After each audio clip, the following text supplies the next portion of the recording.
जानी पुकार किंकर मोहू,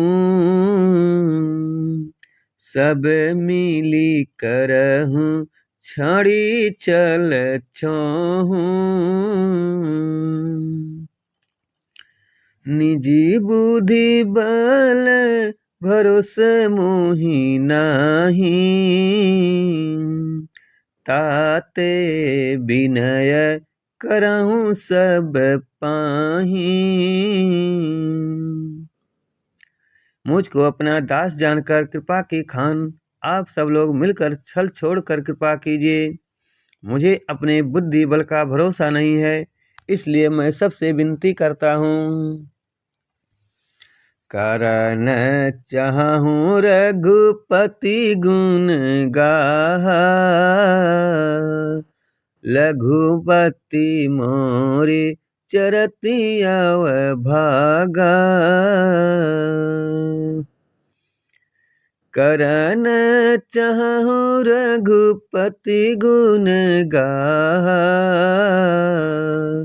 लघुनति मोरे चरति अवभागा। सुजन एक अंग पाहो,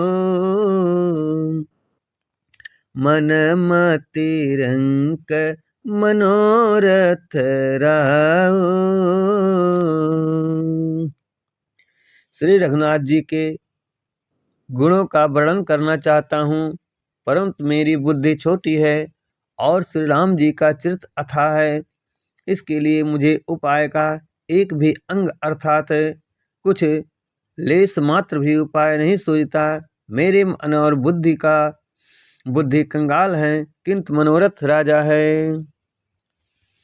मति अति नीच ऊंची रुचि आछी, चाही अमित जग जुराई न छाछी। क्षमहि सज्जन मोरी ठाई, सुनहि बाल बचन मन लाई। मेरी बुद्धि तो अत्यंत नीची है और चाह बड़ी ऊंची है। चाह तो अमृत पाने की है, पर जगत में जुड़ती छाछ भी नहीं। सज्जन मेरी ढिठाई को क्षमा करेंगे और मेरे बाल बचनों का मन लगाकर प्रेम पूर्वक सुनेंगे। मैं बालक कह तो तरी बाता, सुनहि मुदित मन पितु अरु माता। हंसी हही कुर कुटिल कुविचारी, जे पर दूषण भूषण धारी। जैसे बालक जब तोतले वचन बोलता है तो उसके माता पिता उन्हें प्रसन्न मन से सुनते हैं, किंतु क्रूर कुटिल और बुरे विचार वाले लोग जो दूसरों के दोष को ही भूषण रूप से धारण किए रहते हैं, अर्थात जिन्हें पराये दोष ही प्यारे लगते हैं, हंसेंगे नहीं, हंसेंगे। निजे कबित के ही लाग न कीन्हा, सरस हो अथवा अति फीका।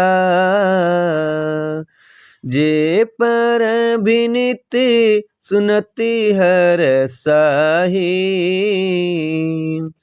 ते बर पुरुष बहुत जग माही।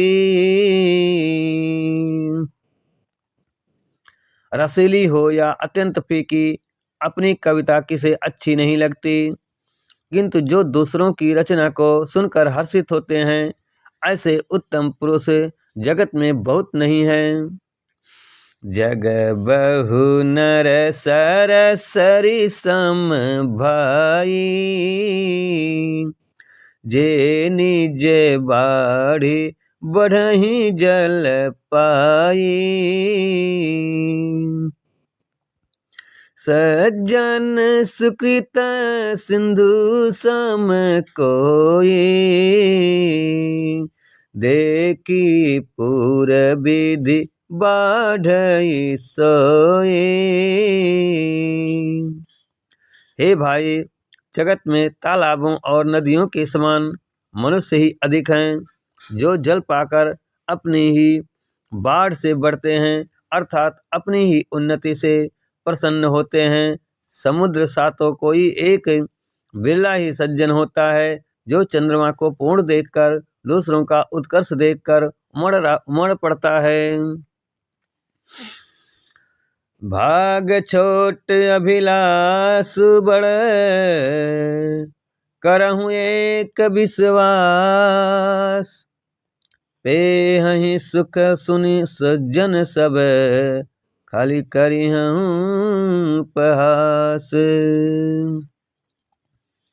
मेरा भाग्य छोटा है और इच्छा बहुत बड़ी है, परंतु मुझे एक विश्वास है कि इसे सुनकर सज्जन सभी सुख पाएंगे और दूसरे हंसी उड़ाएंगे। खल परिहास होई हित मोरा, काक कहाही कलंकठ कठोरा। हसही बकदा दुर्चातक की, हसही मलिन खल बिमल बतकही। किंतु दुष्टों के हंसने से मेरा हित ही होगा। मधुर कंठ वाली कोयल को कौवे तो कठोर ही कहा करते हैं, जैसे बगुले हंस को और मेढक पपीहे को हंसते हैं, वैसे ही मलिन मन वाले दुष्ट निर्मल वाणी को हंसते हैं।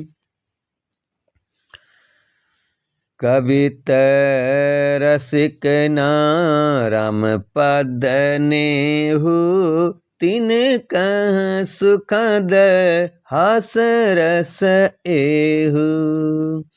भाषा विनीति भोरी मति मारी, हंसिबे जो हंसै नहीं खोरी। जो ना तो कविता के रसिक हैं और ना जिनका श्री राम जी के चरणों में प्रेम है, उनके लिए भी यह कविता सुखद हास्य रस का काम देगी। प्रथम तो यह भाषा की रचना है, दूसरे मेरी बुद्धि भोली है, इससे यह हंसने के योग्य है। हंसने में उन्हें कोई दोष नहीं है। प्रभु पद प्रीति न समझो ही नाही, तिन त कथा सुनि लागी फीकी। हरिहर पद रति मति न कतुर की, तिन कहूँ मधुर कथा रघुबर की। तिन्हें ना तो प्रेम के चरणों में प्रेम है और ना अच्छी समझ ही है। उनका यह कथा सुनने में काफी फीकी लगेगी। जिनकी श्री हरि भगवान विष्णु और श्री हर भगवान शिव के चरणों में प्रीति है, और जिनकी बुद्धि कुतर्क करने वाली नहीं है, जो श्री हरिहर में भेद की या ऊंच नीच की कल्पना नहीं करते, उन्हें श्री रघुनाथ जी की यह कथा मीठी लगती है। राम भगते भूसति जिय जाना, सुनहि सुसज्जन सराहि सुबानी। राम भगते भूषित जिय जानी, सुनहि सुजन सराहि सुबानी। कभी न हो नहीं बचन प्रवीणु, कला सब विद्याहीनु। सज्जनगण इस कथा को अपने जी में श्री राम जी की भक्ति से भूषित जानकर सुंदर वाणी से सराहना करते हुए सुनेंगे, मैं ना तो कवि हूँ न वाक्य रचना में, मैं ही कुशल हूँ, मैं तो सब कलाओं तथा विद्याओं से रहित हूँ।